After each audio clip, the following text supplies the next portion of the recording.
In the tranquil town of Charleston, South Carolina, the Peters family was considered a pillar of the community. John Peters, a distinguished attorney in his early 40s, was known for his integrity and dedication to his clients. His wife, Margaret, a former beauty queen turned socialite, was admired for her grace and poise. The couple, both in their early 40s, lived in a grand colonial-style home on the outskirts of town, a testament to their success. Their only child, Emily, had recently left for college, leaving the couple alone in their sprawling estate. The Peters home, with its expansive lawns and meticulously maintained gardens, was a symbol of their prosperity. Inside, it was tastefully decorated with fine art and antique furniture, reflecting their refined taste and high social status. Yet, behind the facade of their perfect life, tensions brewed quietly. Margaret had once been the epitome of elegance, but in recent months she had seemed increasingly detached. Her once vibrant personality had dimmed, replaced by a cold demeanor that John struggled to understand. The couple's conversations had become strained, and their interactions were marked by an unspoken distance that neither was willing to address. John had been preoccupied with his burgeoning legal practice, often working late into the night, which only exacerbated the growing chasm between them. Margaret, feeling neglected and unfulfilled, had turned to her social circle for solace. Little did John know, Margaret's search for emotional support had led her into the arms of another man, Tom Hargrove, a successful businessman and John's closest friend. Tom Hargrove, in his mid-40s, was a charismatic figure in Charleston's business community. His wealth and charm had earned him a prominent place in the social elite, but his personal life was marked by its own set of complications. His affair with Margaret had started as a mutual escape from their respective frustrations, but had grown into a passionate and illicit relationship. Tom had been an occasional guest at the Peters home, further complicating the situation. One evening in late spring, the serene facade of the Peters home was shattered. John returned from work to find Margaret lying motionless on the living room floor.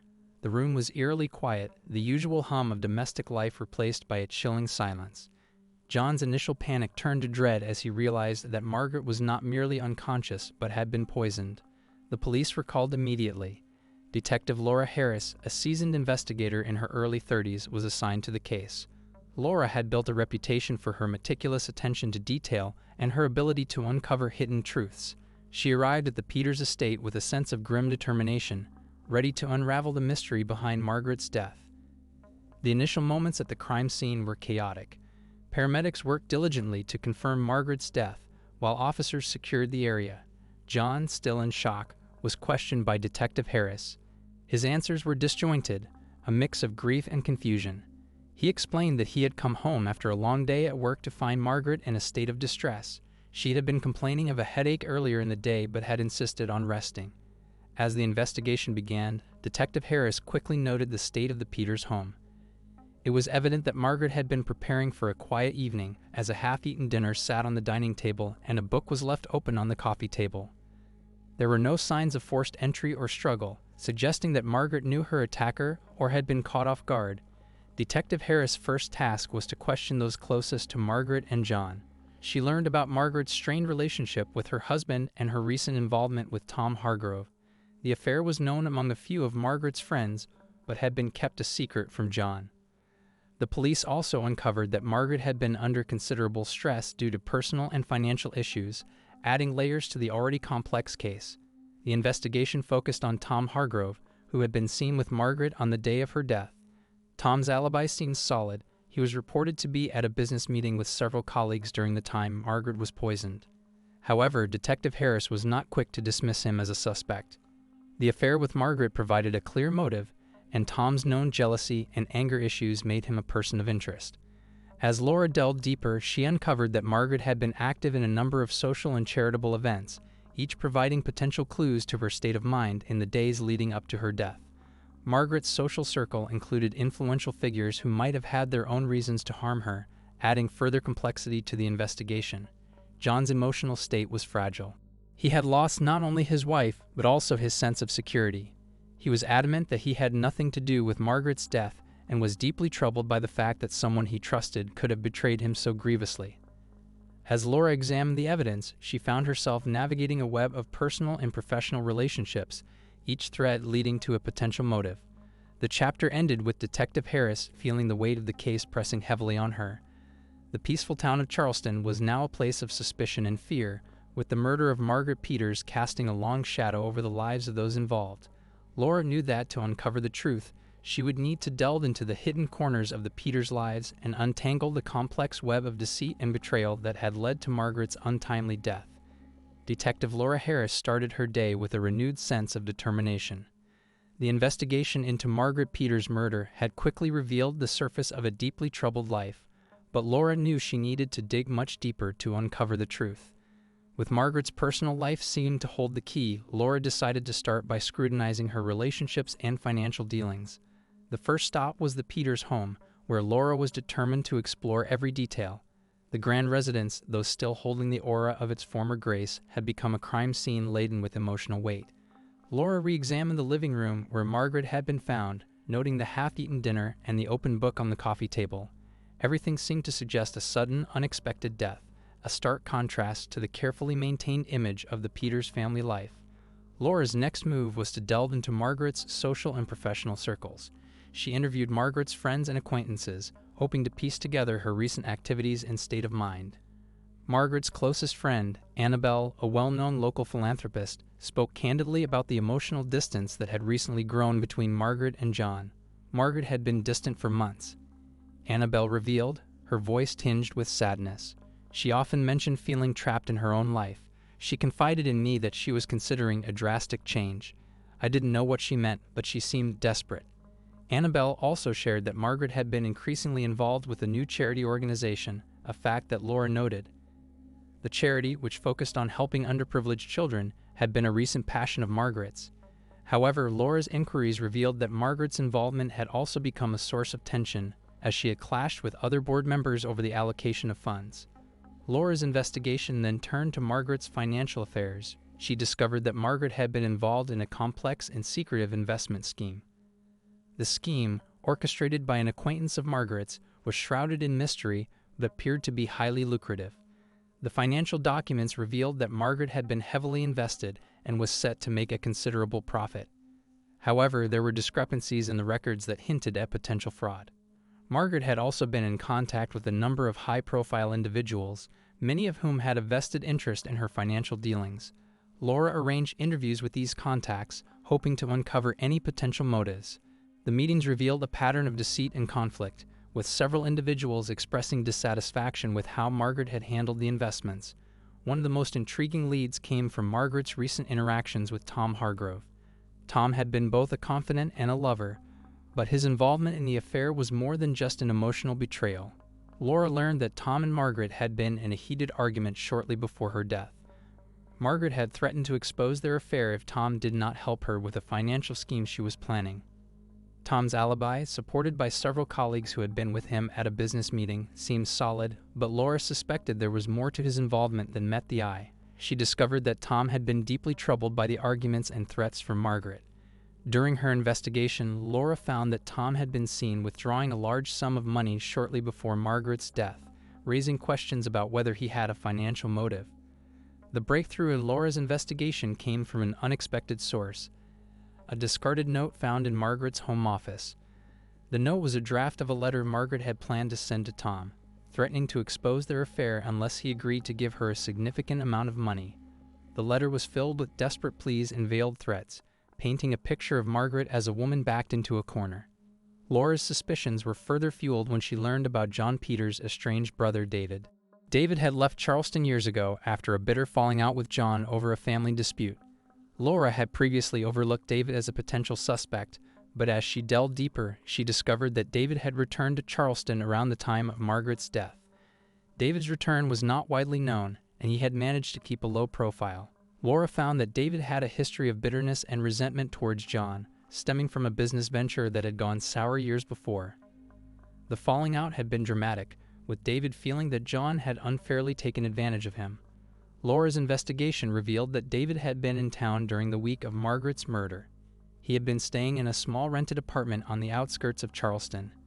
This new lead prompted Laura to question David about his activities and whereabouts on the night of Margaret's death. David was evasive, claiming that he had been visiting old friends and had not been in contact with John or Margaret. The most telling piece of evidence came when Laura reviewed David's financial records. She discovered that David had recently made several large transactions, which seemed suspicious given his financial situation. The records indicated that David had been in touch with individuals involved in the investment scheme Margaret was entangled in. As Laura pieced together the evidence, she found a disturbing pattern. Margaret had been involved in a high-stakes game of deception, using her charm and influence to manipulate those around her. Her affair with Tom Hargrove, her strained relationship with John, and her financial troubles all converged in a web of deceit and betrayal. The chapter ended with Laura feeling the weight of the case growing heavier. The investigation had uncovered numerous motives and potential suspects, each with their own reasons for wanting Margaret out of the picture.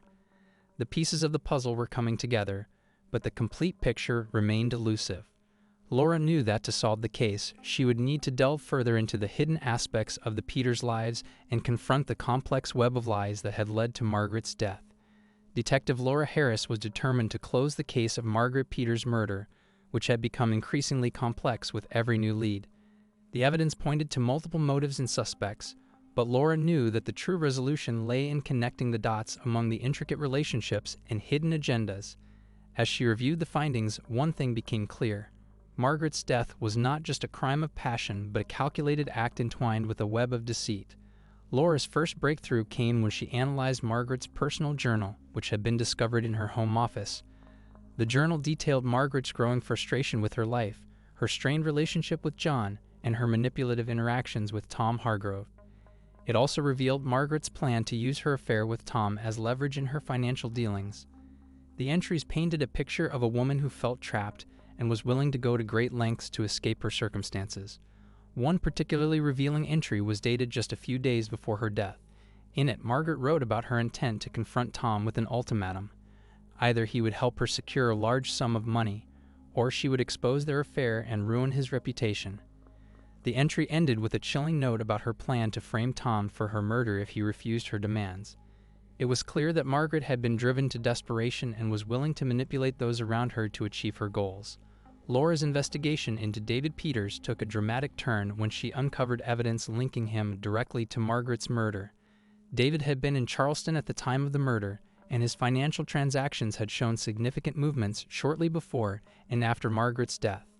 One transaction was particularly suspicious, a large cash withdrawal made on the day of the murder. Laura decided to confront David with her findings. She arranged a meeting at his rented apartment, a modest space on the outskirts of town. David appeared nervous and defensive as Laura questioned him about his activities.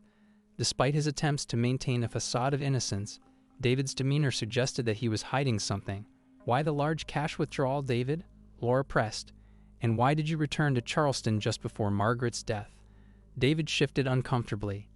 "I needed the money for some personal matters. I came back to Charleston to settle old debts.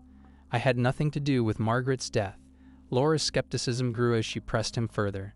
She revealed the evidence of David's financial transactions and his recent communication with individuals connected to Margaret's investment scheme. The weight of the evidence was starting to crack David's composure. Under pressure, David finally broke down and confessed. He admitted to being in Charleston and having interacted with Margaret in the days leading up to her murder. David explained that he had been driven by a mixture of anger and financial desperation. When he learned about Margaret's scheme and her threats against Tom Hargrove, he saw an opportunity to exact revenge on his brother and also gain financially from the chaos. David had confronted Margaret with the intention of persuading her to abandon her plan, but when she refused and continued to manipulate those around her, David's frustration boiled over. In a moment of rage, he had poisoned Margaret, ensuring that the blame would fall on Tom and indirectly on John. His ultimate goal was to destroy John's life and secure his own financial future by framing Tom for the murder. The dramatic confession was corroborated by further evidence found in David's apartment, including a bottle of poison that matched the substance used to kill Margaret. The pieces of the puzzle fell into place as Laura pieced together David's actions and motives. His bitterness towards John and his own financial woes had driven him to commit the crime in a fit of revenge and desperation. The case reached its climax in the courtroom. David Peters was charged with Margaret's murder and faced a trial that captured the attention of the local community. During the trial, Laura testified about the intricate web of deceit and betrayal that led to Margaret's death. The details of the investigation revealed how Margaret's own manipulative actions and the complex relationships within her life had culminated in her tragic end. John Peters, though devastated by the revelations about his wife's life and the betrayal of his brother, found some semblance of closure as David was held accountable for the crime.